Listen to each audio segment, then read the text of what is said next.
Hi everyone, I'm Daniella. I'm Jack. And I am Benjamin. I'm James, and we chose the interactive calendar for our project. So, at a glance, the interactive calendar is displayed in the terminal, and the user can add events on any given day within a month, or they can choose to remove them. And it will continue to run until prompted by the user to quit. Some of the requirements that we had to meet were that first, the calendar must prompt the user for the current year. It will then display the months, days of the week, and numeric days of the month. The user can enter a command to add or remove an event, and if they choose to add an event, they will input the date of the event and what the name of the event is, and it will be displayed below the month that the event occurs in. And if they choose to remove an event, it will be removed from the console display. And the program must also have a quit option so that they can exit the program. Some of our design decisions were that at first we had a grand plan to implement a GUI, 4 object classes, and a main class for the calendar. But once we started working on it, we decided that it would be a little too time consuming, and we instead went for the route of displaying into the console, which also helped us cut out some redundancies in our object classes. We found that there was no need for a date or year object class, and that our requirements could be met easily with only having a event, day, and month class. So yeah, more into our design and decision-making process on that end.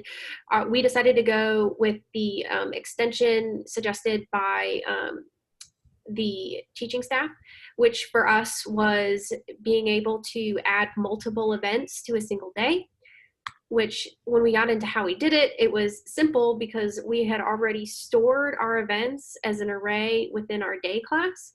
So it really just came down to when we were converting it to a string to display, getting some if-else statements in there that accounted for arrays of different sizes. And you can see it there in my graphic. Some of the lessons that we learned here were that it can be pretty difficult to use string dot format because of all the different options. We played around a lot with left to right orientation and padding with spaces in order to center a part of our string. Included in this was having to take into consideration all the different possibilities within the months. As you could see in my graphic before, we had to account for which day of the week the month starts on, or even how many days are within that month. Leap years were something we had to take into consideration as well. It required a real solid understanding of the utilization of if-else statements. We also came to realize that time is a huge part in the design and implementation process.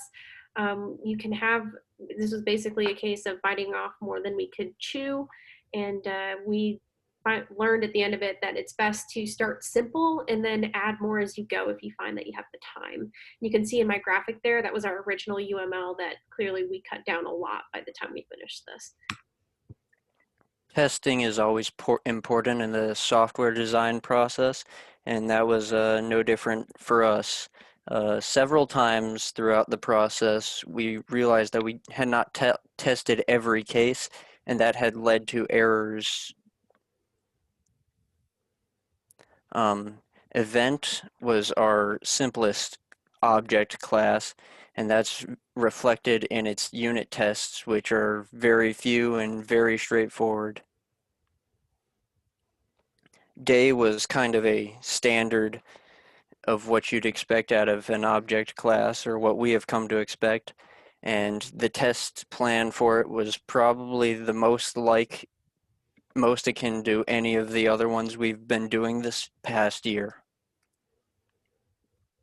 The month object class was a very involved class and very intensive, and that was reflected in the test plan, as there were a lot of things to cover.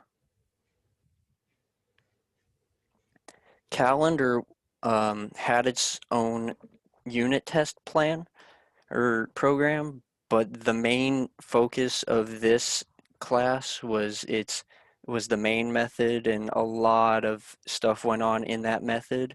and as such, the majority of testing related to this class focused on system testing.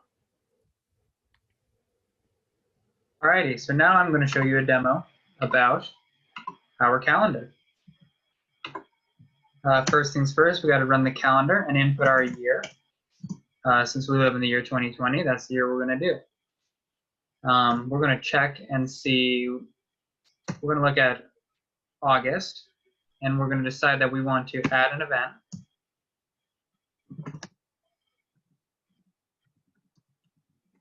We're going to add a birthday party for that event. We're going to double check that that event's there. So we're going to enter 8, and the event has indeed been added.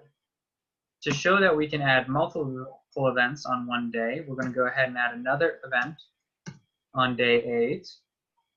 We're going to make that the after party for the birthday party. Whoops, that was the wrong day. That's okay though. One cool thing about our program is that we're additionally able to remove events. So we're going to go ahead and remove the after party since we realized we put it on the wrong day.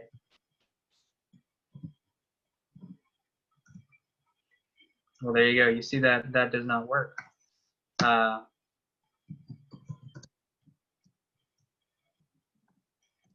Now we have removed the after party. We're pressing 8 to double check. And now I'm going to show you adding an event onto the day that already exists.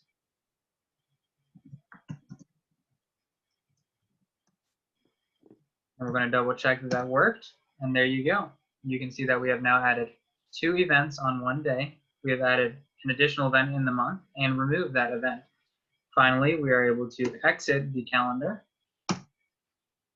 And that concludes the calendar. Awesome. Thank you.